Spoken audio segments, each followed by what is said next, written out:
Fellow Zimbabweans, today I want to take this opportunity to talk about our politics and why 42 years from independence we still seem to have it wrong and always have a problem. I think for the population of Zimbabwe, we have too many political parties, to which we also, I've been involved in a number of political parties, and the last being the Liberal Democrats, a fringe political party, one would say, that challenged the ascendance of President Mnangagwa in terms of the constitution. Now, I don't want to talk about the right or wrong, the position of these political. I just want us to talk about, the politics of our country. Every other person who has formed a political party has been frustrated in another political party where they belonged to. Either rightfully so or wrongfully so, we are not sure. But in the majority of the cases, there is always a legitimate, reason for the frustration. And frustration should not always lead to people, leaving the political party. And the reason why people end up leaving a particular political party after frustration is because they see that there is no redemption. And in the majority of the cases, the leaders become rogue and, big-headed, pig-headed as well. Now, why am I saying that? I don't want to make this too long, but I just want to make a very, short analysis based on what I see on social media, opposition political parties, people tearing each other apart, calling each other names to the extent that the politics has become, that of personalities and cults and people fighting each other and people blindly following certain leaders simply because they are there. One of the biggest challenges that we have in Zim is that a political party, when it starts, it may start, for example, with very good objectives and deliverables. But once the followership becomes big, all the leaders involved have always become so pig-headed, so stubborn, to the extent that they cannot work with other people. They work in silos. They begin to build a hedge or a fence around themselves, surround themselves with those people that lie to them and don't tell them the truth, people that are causing up to them, to the extent that they don't listen to the good that comes from the general people. Because you cannot tell me that all the opposition parties that we have in Zimbabwe, there is no people that see the wrong that the leaders are doing and where the good is. They see it, but the leaders have insulated themselves, closed themselves in this cocoon where they are sitting with people that only are yes, yes, yes, sir, yes, sir, or yes, ma'am, and never challenge anything or see anything wrong. The reason why political parties like, big political parties, for example, in other countries don't disintegrate and stay there and people don't run away from them is because they stand for the principles which they say they are standing for. And the people remain there because they are happy, because they see that they have not changed the nature or the character or the color of these political parties. They remain what they have always professed to be.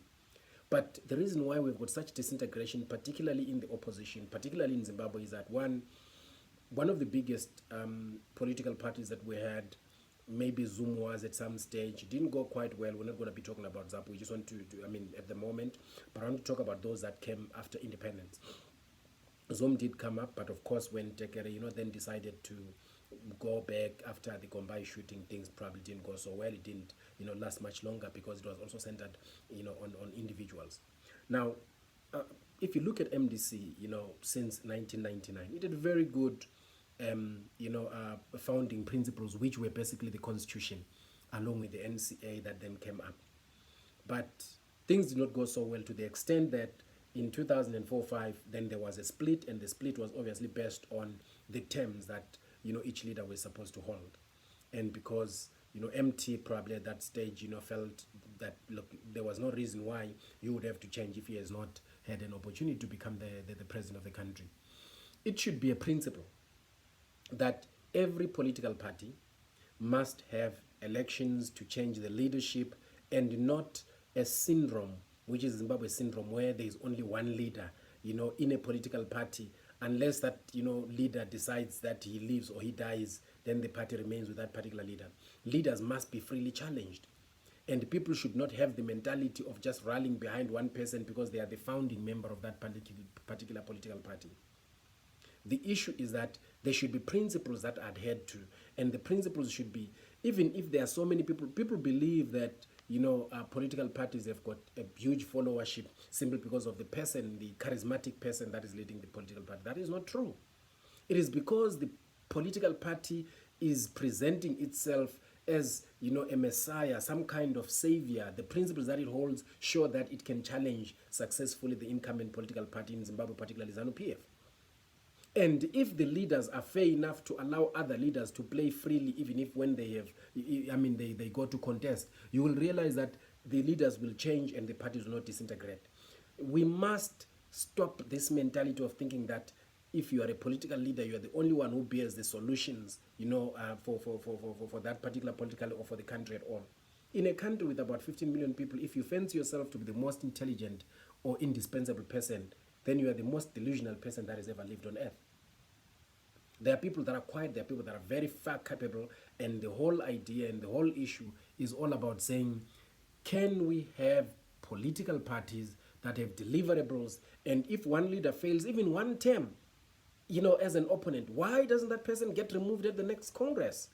Allow another person to come in. That does not bear the person from ever contesting again, because it means your tactics are not working. Your skills are not real useful in dislodging what is there.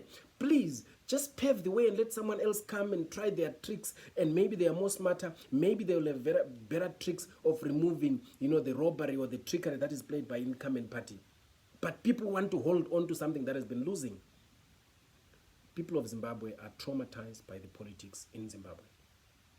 But the biggest challenge that we have is that our so-called leaders are not willing to let other people try or to openly work with everybody else so that they can have a better strategy. But they create a circle of people around them. And more often than not, that circle is the most useless circle, which is only, made up of people that want to flatter, the so-called leaders so that they can get positions around and eat. It's politics of hunger, politics of stupidity, politics of lack of tolerance or intolerance, political intolerance, politics of personalities rather than institutions, rather than the country as a whole.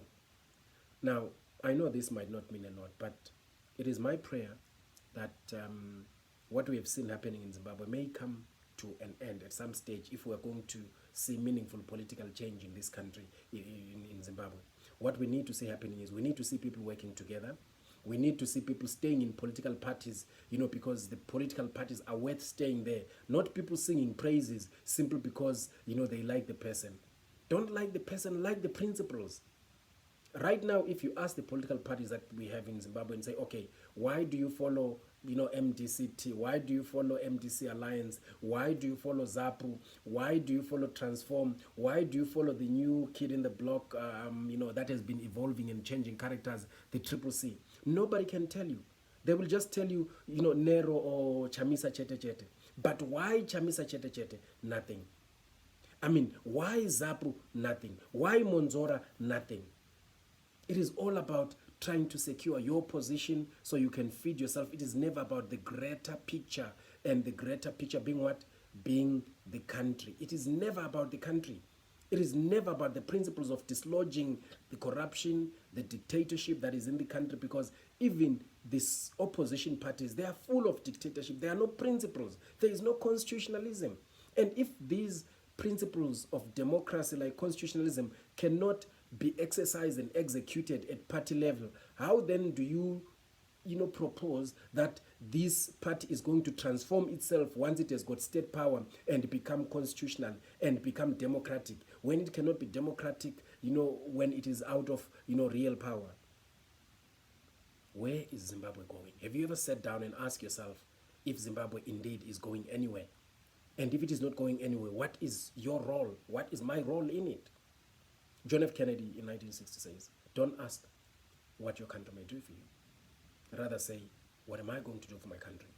And he said to the whole world, don't ask what America will do, for us. But, this world or anything. So the issue is, we need to ask ourselves hard-hitting, genuine questions. We need to be authentic as a generation to say, Are we heading to a position where we will see growth in Africa, where we will see equitable growth, where we'll see, corruption, being completely eradicated, dictatorship being completely eradicated, or everyone that comes in to fill their pocket and they want to become a dictator or just to test, what being in power is like, and then do as they please? Sit down, if you follow a particular party or you follow a particular individual, and ask yourself that, are you doing justice to your descendants? Will they be happy to be your descendants and say, our forefather or our foreparents did this, for our country? Our foreparents did a lot.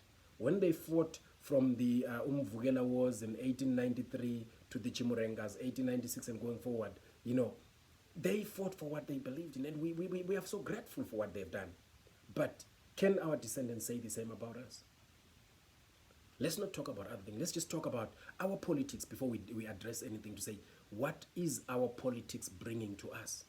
It is politics of poverty of ideas, politics of poverty of mentality and solutions. Now,